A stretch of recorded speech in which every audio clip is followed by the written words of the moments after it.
Am I the a-hole for throwing them out of a house that we own? Son and future in-laws decide to exclude his family from wedding. They thought son owned the house, not us. My wife and I bought a 4-bedroom house in Pennsylvania that our son lives in. He went to college in Pennsylvania and wanted to stay in the area, so we purchased the house as a second home. We live in New Jersey and commute into Manhattan for work. Our thought was that he would have a stable place to live, and we could visit every so often to spend quality time together. We cover the property taxes, services, and maintenance for the house. Our son is responsible for his groceries and utility bills. Everything was going well for a few years, then he met a girl, and things got serious. We met her, and she seemed nice enough. They eventually announced their engagement, and she moved into the house with him. And that's when the problem started, the wedding. We hosted a small get-to-know-you barbecue at the Pennsylvania house. My son and daughter were there, along with my son's fiancée, her parents, and her sisters. Everything seemed fine at first.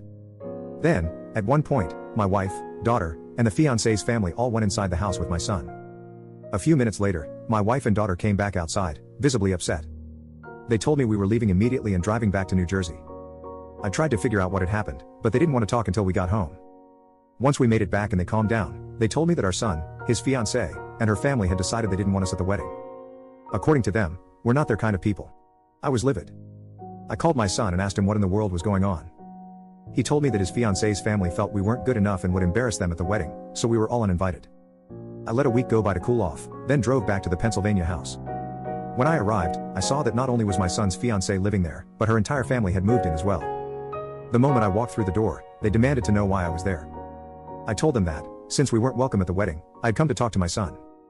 That's when they looked me in the eye and said, "You need to leave our house." I lost it. I told them they had 30 days to get out. Then, I told my son that I was selling the house and that he could figure out where to live, with all of them. I drove straight to a realtor in town and listed the house for sale. Later, his fiancé's family called my son at work, frantic. Apparently, they all thought he owned the house. He immediately called me, asking why I was selling his house. I told him, I paid for it. I cover the taxes. It is mine. You were living there rent-free. But since you've made it clear that we're not welcome in your new life, you and everyone else need to get out. I told him the same thing I told his future in-laws. They had 30 days to leave, or I'd get a lawyer and have them evicted. So, am I the a-hole for taking a hard stance on this? He's my son, but it feels like his in-laws have completely taken over, and we no longer matter.